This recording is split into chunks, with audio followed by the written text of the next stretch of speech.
We'll call the meeting to order. The first item is usually looking at the minutes. We did that at our planning meeting on Thursday, and they were approved as corrected. I think there was a spelling change or an attendance change, nothing vital. The first thing on the agenda, don't sit down, Steve, is actually Steve Jennings, who's going to talk about Third Act.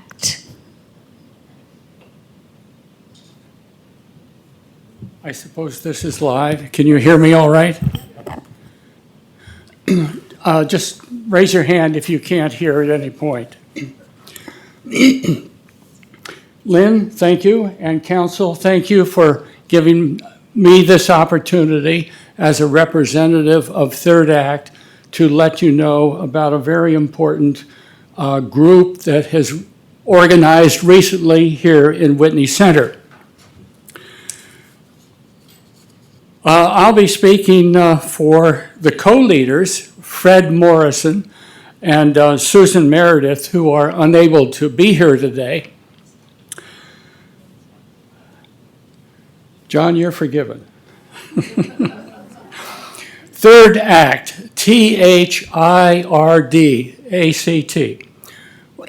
What does it stand for? What does it represent? Well, it's not a third political party, as some people might think. It refers to the third important phase in our lives, childhood, adulthood, and work, whatever, and then retirement. So, what is the goal of Third Act? Well, there are a couple of goals. And they both have to do with bringing together and into influence the expertise that all of us in retirement have over our lives. And we can bring much of this expertise and knowledge to work yet in terms of accomplishing things that are still really existentially important to our society, namely climate change and protecting democracy. So those are the two goals, taking actions in support of climate change mitigation and actively supporting democratic institutions at all levels of government, local, state, and national. I'd like to say a word about taking action, okay? We are a well-educated and responsible group. We don't say things or write things assuming to be authoritative when we're not. We do careful research, and we want to support whether we're testifying before a legislative committee or putting out information, that the information is factual and can be supported. What's our structure? Well, there are 29 states that have organized Third Act groups. I should say a word about the founder. How many of you have heard of Bill McKibben? Ah, great, yes. You know he's an author, a prolific author on environmental issues. He founded this national organization several years ago. And we're just getting started here in Connecticut. We've had several meetings, statewide meetings, and we've had, I think, 4 here at Whitney Center.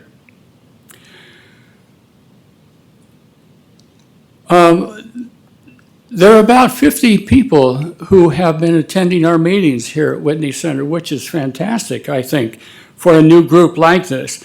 And the state coordinators and organizers are trying to organize several more groups in different parts of the state so that Third Act is well represented.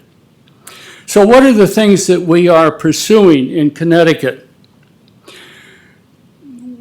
One is the Green Amendment to our state constitution. What is a Green Amendment, and is it powerful? Yes, it is. Some of you may have read about the first constitutionally sponsored and supported court case to bring to fore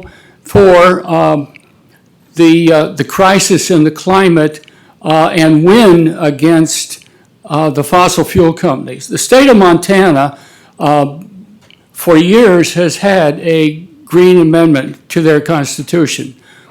We're working on one for Connecticut, and I have the exact wording of it here if anyone wants to see it or find out what it is. But basically what it does is this. Without enabling legislation, in other words, an act passed to guarantee green, a safe climate, safe air, water, soil against the polluters, there doesn't need to be a legislative act to do that if it's in the constitution of the state. So the significant thing about the Montana case from this past summer that was decided in the Missoula, Montana Superior Court is that 16 teenagers brought a suit against the state of Montana because the state they claimed, and they proved, was not supporting a clean environment for them. Now, why children? Well, they're going to be the ones who fight this battle, aren't they, after we're gone? So they have a big stake, much bigger than ours, in a clean environment. So in this case, according to an environmental center at Columbia University, where there is a group of attorneys following international cases around the world. There are about 2,000 of them that have been filed so far. They say this is a very significant case. And other states are working on it as well as working on a Green Amendment to their constitution as well as Connecticut. Another thing that we're working on here in Connecticut is a clean car, clean truck legislation. The bill has already been passed for that proposal, but the enabling legislation that has to accompany it was pulled by the governor because it wouldn't have passed. But it's a complex issue, and it's going to take some more work. But we are going to continue to work on it. Another part of Green Act, Third Act here at Whitney Center is Senior to Senior, SENIOR, us to seniors in high school, Hampden High School. And we meet once a month with students who want to come from the high school, and we encourage them to register to vote and just talk about what information or wisdom they might want to gain from us, and we from them. Now, one of the most powerful things that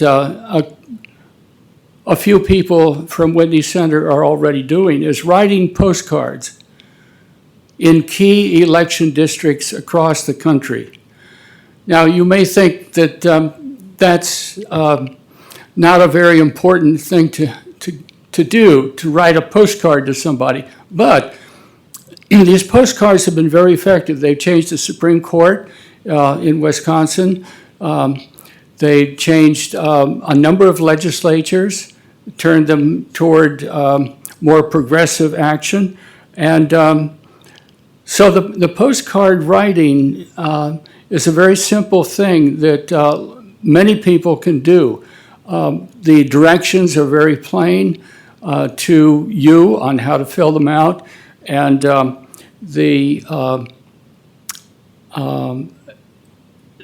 information you give to the person you're sending it to tells them about their local registrar, how to get in touch with them.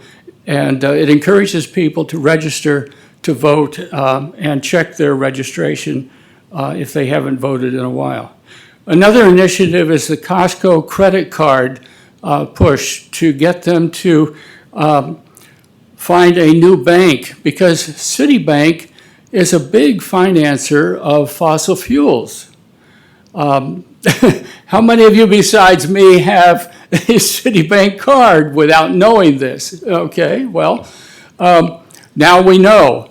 And Third Act does have a list of other banks that are considered green banks here in Connecticut that we could use. Another initiative is the LNG, liquid natural gas export terminals that are proposed for the Gulf. There are many of them. First I heard there are 6, then 8.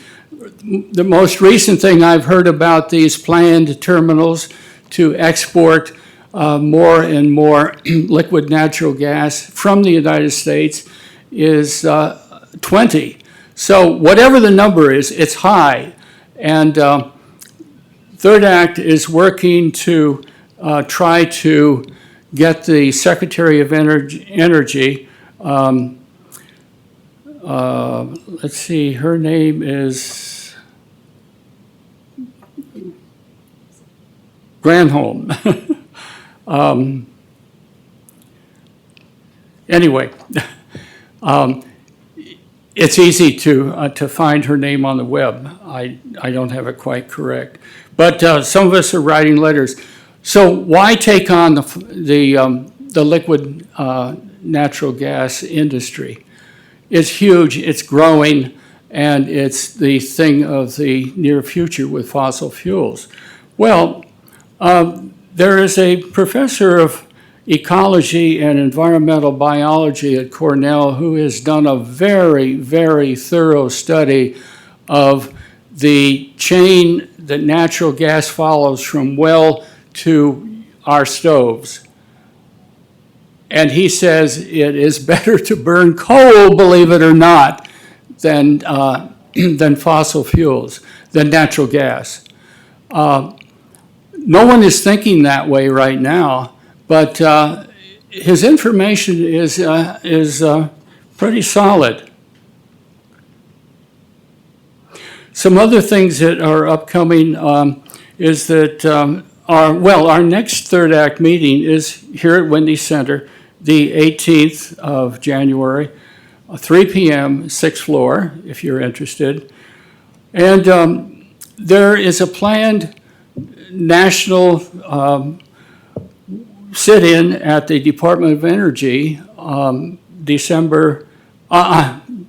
DC, excuse me, in Washington, February 6th through 8th, to try to influence the Secretary of Energy on the fossil fuel export plants.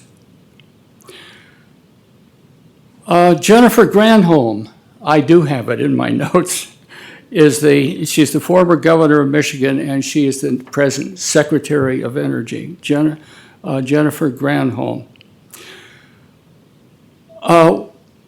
If you're interested in finding out more about Third Act, it's thirdact.org, thirdact.org. Are there any questions?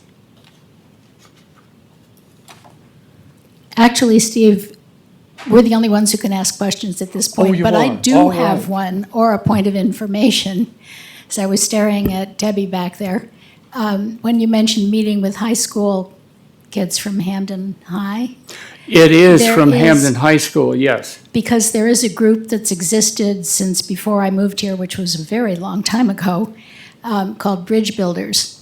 And we meet with Hamden High students, but you're talking about a different group? Does anyone know for sure? Because I've only attended this meeting once. Yeah, Esther? I just wanted to say that you had talked to me about coming to Bridge Builders, which usually, so that it is the Bridge Builders, and those are the students from Hampton High. But I need you to know that I was just in contact with the school psychologist, and they are not going to meet this coming Thursday at 7 o'clock in the evening because she has COVID.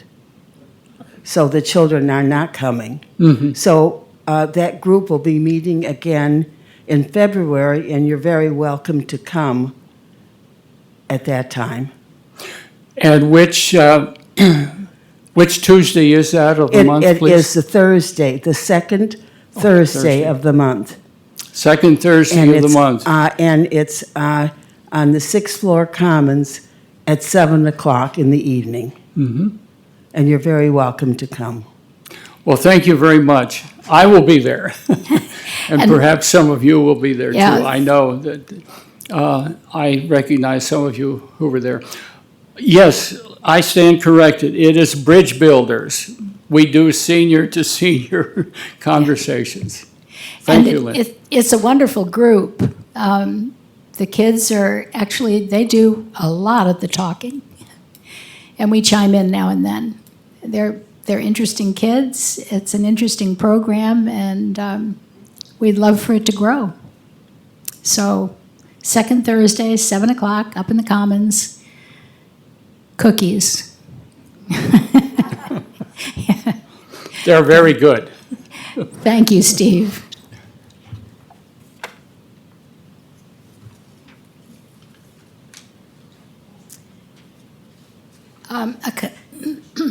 A couple of points of business. There were the elections for officers both at the beginning of December after our annual meeting and last Thursday. So the current officers of the council are, you can tell because I'm holding the mic, I'm still president. John Tully is vice president. Lucy Ambach was, thank you, Lucy, willing to continue as secretary. And Chris Johnson as assistant secretary. And treasurer, Nancy Rosenbaum. And assistant treasurer, Sheila Taub. And John Tully is willing to assist. He did more than I knew last year, so he can keep his job too there. So those are the officers, and that will be on the bulletin board. And the liaisons assignments have been sent to committee chairs. We each adopt a committee that some of us attend the meetings, some of us attend the meetings sporadically. One of the reasons for establishing our liaison program was that some committees had difficulty finding chairs. And so the liaison from the council is also functions in assisting a committee to determine a chair. With no further explanation of how that works, we'll go on. The other thing is that the bulletin board opposite the mailroom is still relatively empty, and K4 is establishing a marketplace, and so the technology committee is very involved in guidelines for what could be in their marketplace. The bulletin board is kind of like the paper directory version of a marketplace. And there'll be rules and regulations put out, but in general, if you put a notice up on that, like you have a desk for sale or a chair you no longer need, or just items that you want to sell or just get out of your apartment, just be sure that you date the notice and make the notice as neat and as appealing as possible so that it attracts the attention of people walking by. And I and others will be looking at the dates on those notices, and after a reasonable time, 2 or 3 weeks, they'll be removed. You might also put your name on them so that, well, of course you will, because you'll be trying to have people contact you, so that we can warn you when we're about to remove you. And are there any comments from, I sent out proposed, Sheila? I had 2 suggested changes. Oh, thanks. 2 suggestions, the last 2 lines, in fact. I think lost and found notices should be changed to lost and found items. Yeah, that's more consistent with the list, yes. And stuff we haven't thought of yet. I thought perhaps we should require the approval of 1 or 2 members of the council, just in case Right. people start putting up kooky notices or whatever.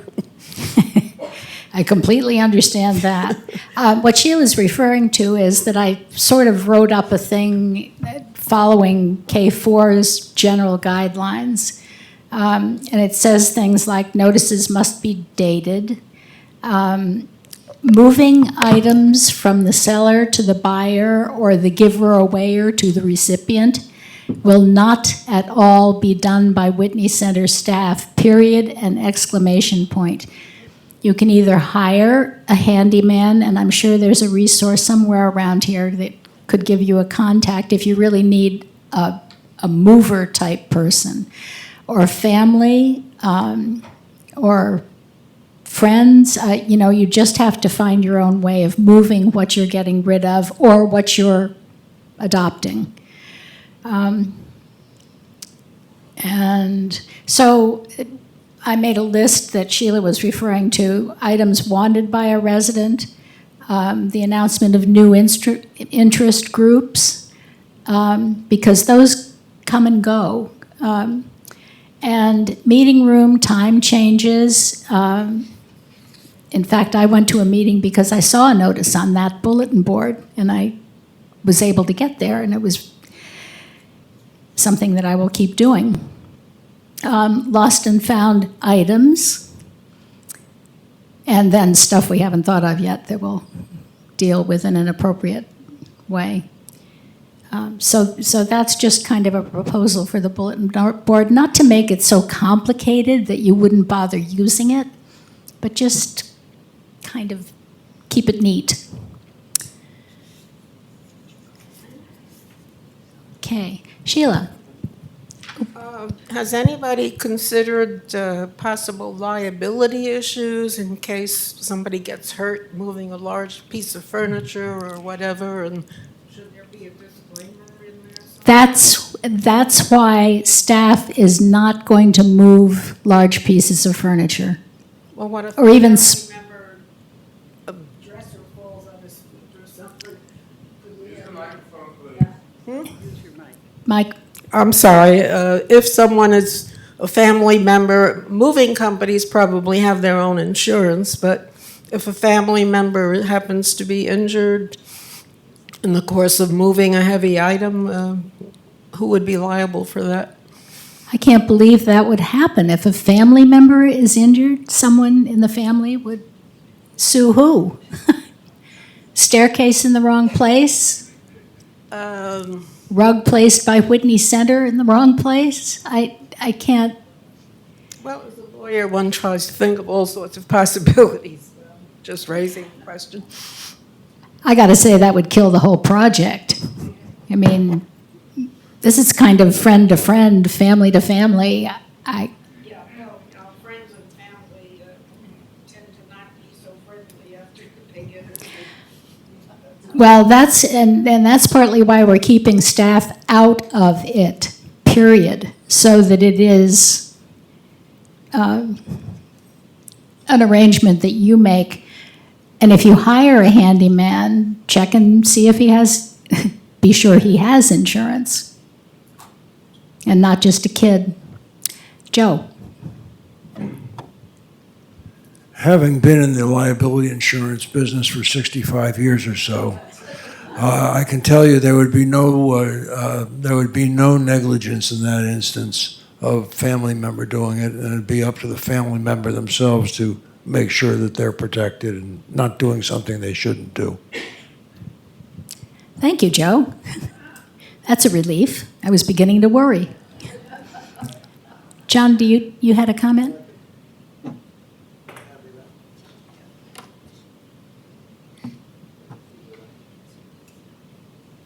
So I just wanted to say that this should just be something that people can do. I don't think we should have any approval by our committee or any kind of red tape. If you have something you want people to see, put it on the bulletin board. And we'll just see how it goes. Yeah, that's kind of what I was thinking. I mean, if something wildly inappropriate shows up, take it down right away.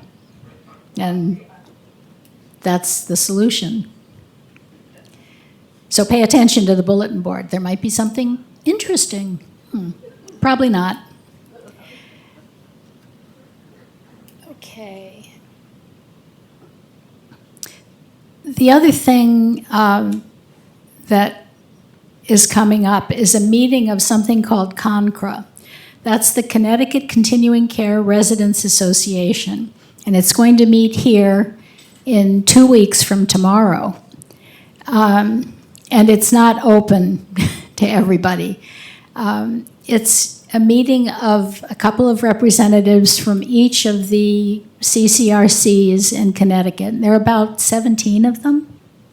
Yeah. And John, would you be willing to describe a little bit of how the meetings are? Yeah. Another voice. All right. So Lynn and I have gone to a few of these. They have nice lunches, and they talk about a lot of the same things we talk about. One of the things that's been talked recently about at a couple of these are solar power. Some of them have been successful in implementing that. But they're just the kind of things like, do you have a pub at your place and how do you run it? And a lot of the things that we all do in common. And so I found it useful to go to these. But it's not revolutionary. I think we all are in the same situation pretty much. And some of these places are for profit and some are not, but they all have the same problems. And it's useful, I think, to talk them over and see how other people or other establishments are addressing them. This particular meeting is likely to emphasize the possibilities of solar energy because Meadow Ridge, there's a woman from Meadow Ridge, who's now president of the group, Nancy Pels Paget. And Meadow Ridge is the one place in the state that is in the process of actually installing solar panels and other things to boost clean energy, I guess is the best way to put it.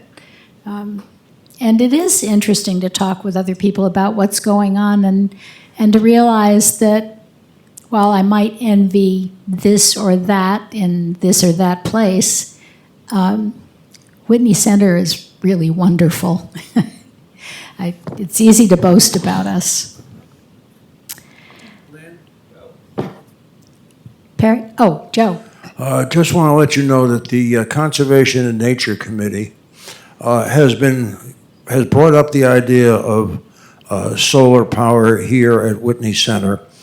We have put a fair amount of time into it, and frankly, the next move that we're going to be doing is that Greg Seaman and I, we're the two co-chairs of that committee, are planning to meet with management here to determine what steps we have got to further take in order to promote the idea and go forward on the idea of solar power. We've done a fair amount of research at this point, excuse me, and we have got a bunch of ideas, and we hope to be moving forward on it.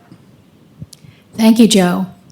And Third Act is also involved in moving toward a greener facility. So we're working on it. The next item here is both the health center and our health status, and Peggy Joyce, whom I cannot see, is, yes, thank you, Peggy. Hello, everybody. Happy New Year. I was told today after January 3rd, I'm not supposed to wish anybody a Happy New Year because it's too late, but Happy New Year. I haven't seen all of you since New Year's.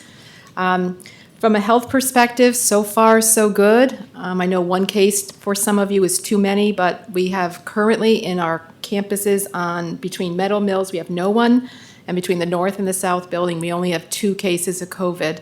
Both residents are doing fine. In the health center, we have no one. We had a case, but that person's already through quarantine and is actually heading home to her outside apartment or home. So we're doing well, but again, I don't want to be the doom and gloom person, but we know January is a tough month. So I sent out a memo on Friday. Please try to follow everything that I have on there, making sure you wash your hands. It's not a virus that if you touch something that somebody has already touched, you're going to get COVID. This is more droplet to droplet, so it's really anything that comes out of your mouth can go into your mouth, your nose, or your eyes. That's really how it's spread. It's not so much contact, but please wash your hands if in doubt. As far as flu, we're also so far so good. We have 1 case so far, since the flu season started. So you're doing great. Keep it up. RSV, we're not aware of anybody that has RSV. I have had some requests for RSV vaccinations. We are not going to do those here. There's a lot of logistics to actually administering that we can't accommodate. So please go out and get them from any of the local pharmacies. If you're really someone that can't get out, please reach out to community nursing and we'll see what we can do. But it's not something that we're going to have a clinic like we did for flu and COVID. And then just a quick update as far as the health center. I know Mike has been giving you updates about our census. We went from a 59 bed. We did put a request in to lower the census to 30 beds. We had to have that request in to the state regulators by September 15th. We did have it in on time. We got acknowledgement that they got everything they needed. We were under the impression they had 90 days to respond, but here we are in January, we still haven't heard anything. So as soon as we know anything, we have been functioning as a 30-bed community now for almost 2 years. So nothing has really changed. The only thing that will change once we get formal approval, we will be able to remove some of the beds that are in some of the semi-privates and make them private rooms. So we're anxious for an answer, but we're at their mercy. We just have to wait. They have their own timelines, as you can imagine. For those of you that might have worked for the state of Connecticut in your adult life, you know what that's like. So I think that's all the updates I have. I have a question also. Sure. So, Peggy, according to the community nurses, they don't have a way to determine that there is flu here. Is that correct? Yeah, there is a flu swab that we can do if it's really imperative that the physician knows the difference, because there is treatment for flu. But the first thing we always do, if you have any kind of a symptom, we want to make sure it's not COVID, because that's highly contagious. Flu is contagious too. I'm not saying it's not, but it doesn't move quite the same way. We can flu swab you for flu. There is no way of knowing RSV. There's no current swab that I'm aware of. Although I'm hearing the hospitals now they are getting access to, it's called the triple swab. One swab kind of scans you for everything, which is wonderful. So hopefully that'll be out soon for everybody. Well, so, I think, as you know, Jim went to the hospital and he was diagnosed with flu and pneumonia, and I caught whatever he had, but but we have no way of knowing that I had flu? Is that what you're saying? No, you could have been swabbed. Did they tell you they couldn't swab you? Yeah, they said Okay. they had no way of handling it. Yeah, we do. I'll find out why they gave you that Yeah. answer, because that's not correct. And there are other people here who have similar symptoms. Mm-hmm. And so I feel as though there may be flu here and we don't know it. And No, there that's may true. be If- more than one case here. Yeah, we can certainly investigate why they're telling you that, Yeah, because we I do think- have I flu think- swabs available. I think as January progresses, it might be really valuable information. Yeah, no, thank you for that Thank you. feedback, because we can distinguish between COVID and flu. Like I said, we can't find out at this point if you have RSV. And it's tough, because honestly, all the symptoms are the same, and there are some treatments for COVID and for flu that are different, so it's good to know the difference. Okay, I was going to move from health center census to sixth floor and first floor renovation for Ken, who I also can't see. Thanks, Lynn. Yeah, so just, I think a point of information for everybody in the sixth floor and the first floor renovations.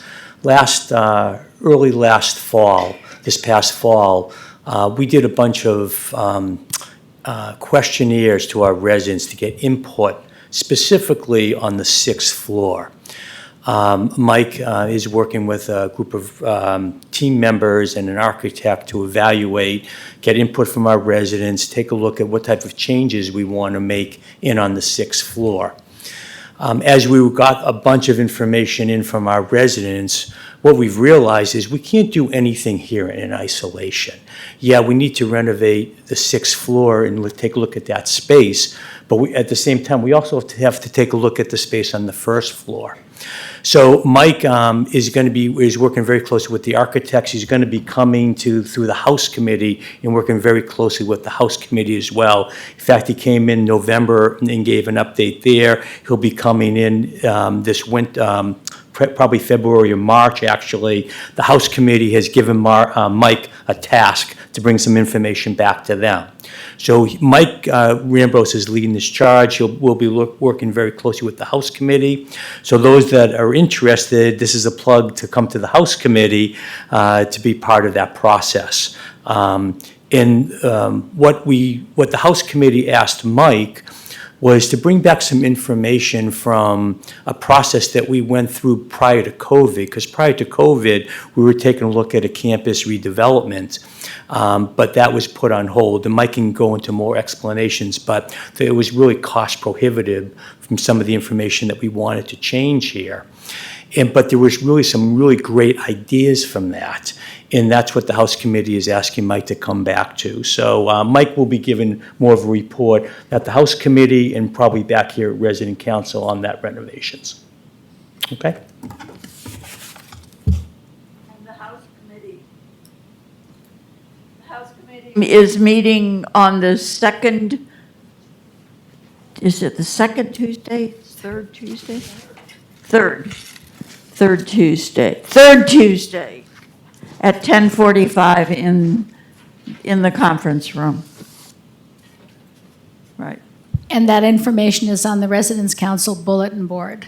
There's a committee list of chairs and times of meetings and phone numbers and other stuff so that you can find people. And indeed, the meeting is over, so you may ask questions, Elaine. Raphael is coming. I think House and Grounds is listed on the event calendar for tomorrow. I think House and Grounds Committee. It's dining tomorrow. I'm sorry? Dining. Oh, is- dining. Dining is I'm listed for sorry. tomorrow. Excuse me. Yeah. It's okay. We're next week. After I typed and changed things for the new council and the new year, I wonder how many mistakes I made like that. Betty Lou? Oh, sorry, Carol? Two things. One is in regards to the liability issue, we're all required here to have rental insurance, and there is a liability aspect to coverage in the liability insurance, at least there should be. In the rental insurance. In the rental insurance. So keep that in mind. that should cover us also. And the other question or point that I'd kind of like to make is with regards to looking at the first floor and the sixth floor, and then looking at the concept of the whole building and going back to the whole issue of what was being considered before COVID, I'm wondering if it wouldn't be worth considering that Mike would meet with the broader community to kind of lay out what was presented before COVID, and what some of the recommendations were in terms of the sixth floor, and what some of the recommendations have been for the first floor. I think it's a very broad issue, and I think it's something that probably should be coming out to the broader community and not just to one single committee. But anyone can go to that one single committee's meeting and it can be moved to the common. Right. I was going to say the conference room is never going to be big enough then. No, but. And it should come out as an announcement beyond just House and Grounds then, though. It should come out as an announcement to the whole community that this is going to occur, not just to the committee members listed on House and Grounds. And it's not that it shouldn't occur, but I can tell you that and it wasn't just pre-COVID, it was really thinking through what everything was going to cost. That was a real pie-in-the-sky plan. Interesting to look at, but dream on. Betty Lou? Yeah, mine is a kind of a simplistic question, but going back to your reference about what's on the board, there was a very strange announcement about the other women's group. It was vague, it wasn't specific, and it seemed as, I don't know if it was a joke or if it was there's a better group than another. I was offended by reading it, but I didn't know whom to ask because there was no name on it. Well, I went to that meeting because I was curious about it, and Where I did was you able to know? go. I saw it on the bulletin board, and I thought, well, I'm going to go see what's going on. The women's group has been meeting on Zoom, apparently. So this was a meeting in person. And it may be that they'll become, that it's just, some people want to meet on Zoom and some people want to meet in person. However, Debbie might have more information than I. Okay, there are two women's groups. One of them meets on Monday mornings on Zoom, and the second one meets in person in the private dining room, I believe on Fridays. And that they don't have the same agenda, and they're different people attend, whether you prefer to meet in person or meet on Zoom. And it's not really a therapy group. It's usually, at least ours on Zoom, is a discussion group, like we talked about the firing of the Yale president today. I'm sorry, not the Yale president, excuse me, the Harvard president. How dare you? Wash my mouth out with soap.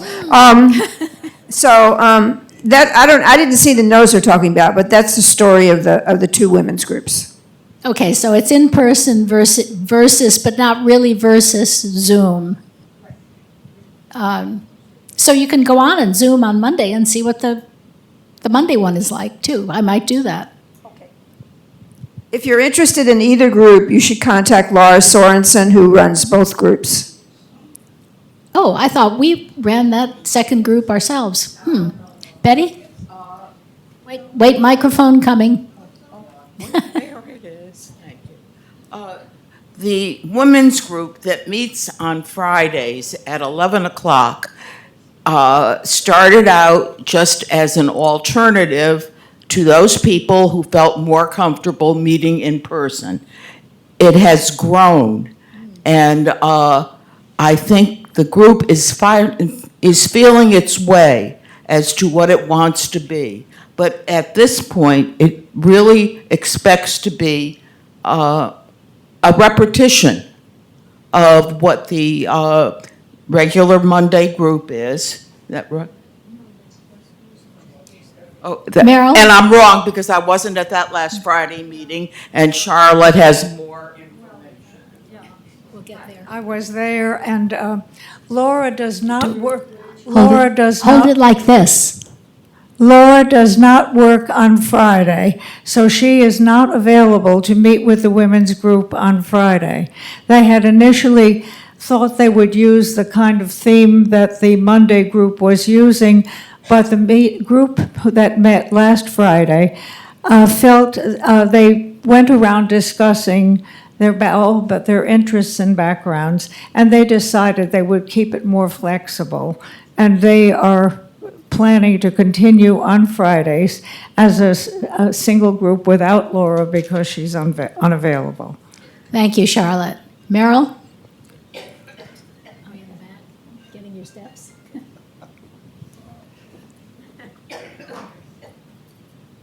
I think one of the main points that Betty Lou made is that the notices on the bulletin board should be more specific. So I'm glad a lot of people answered and clarified, but I also heard people coming up to me, so what's this about the other women's group? So more specificity and clarity is my suggestion. Yeah, well, I think the bulletin board is a work in progress. I'd like to address the bulletin board issue too, as long as we're on it. I have put up the schedule of movies for this coming month, and I've tried to do that every month. I missed a couple because people keep asking me what's on the schedule. And so it occurred to me that if there were a designated portion of that bulletin board that was reserved for the committees of the council, where the committees could publish their information. It would be nice to have a schedule of all the movies for each month, a schedule of the lectures as far as you know them, and a schedule for whatever art films or films of conservation and nature committee is going to show. If that could be a specific part of the bulletin board reserved for that information, I think that would be of great appreciation by the residents. That's a good idea, Erwin, and there's plenty of room now to do that. And if we run out of room, we'll just kick the administration off the bulletin board entirely. They know who they are.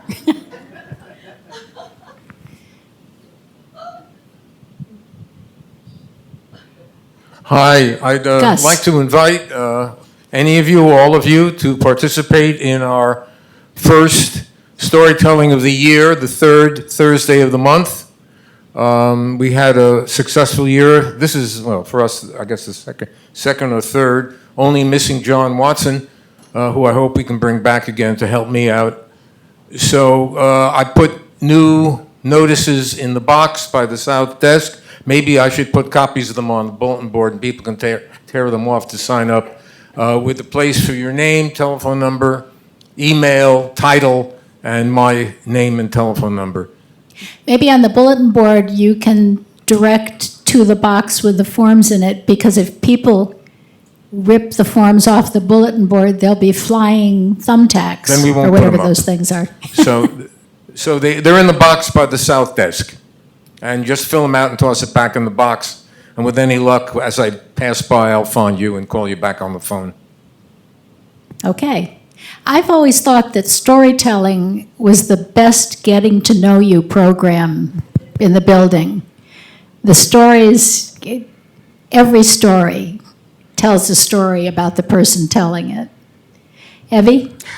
This is the time when the last, I'm chairman of their gallery committee, and the exhibit that is now on the northern side of me, well, both exhibits will be changing. This week is the transition week. You probably noticed that some of the art is gone even today. And so it will be leaving the walls this week, and the people that are contributing to the next exhibit, which is the resident staff exhibit. We've got loads of wonderful things that the residents have contributed. That will be going up next Tuesday. And the reception, which is on the 19th, I want to remind you again about that. We have 2 resident speakers who will talk about their art, Erwin Braverman and Georgia Jennings, and there will be 2 artists in the other exhibit that is closer to the south, who will be talking about their art. It should be going up, their art will probably be going up next week, as ours will.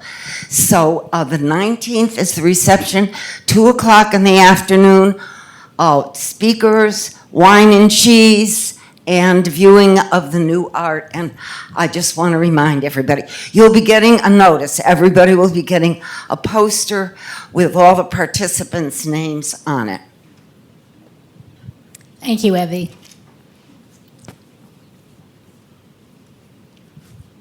I missed the hand. Oh, Meryl. I just think sometimes history of Whitney Center is missing, so I just want to mention the name of Roz Bresnick Perry, who was the founder of the storytelling. She was a professional storyteller, a resident here, and she founded that group. And it's nice to see that it's continuing. The same is true of the poetry. We had Dorothy Singer, who was here as a resident and founded the poetry that has continued as well. Thank you, Meryl. Are there any other questions or necessary announcements while you have a relatively captive audience? In that case, if no one else has anything to add, Alicia? Oh, would someone like to move to adjourn? The meeting is adjourned.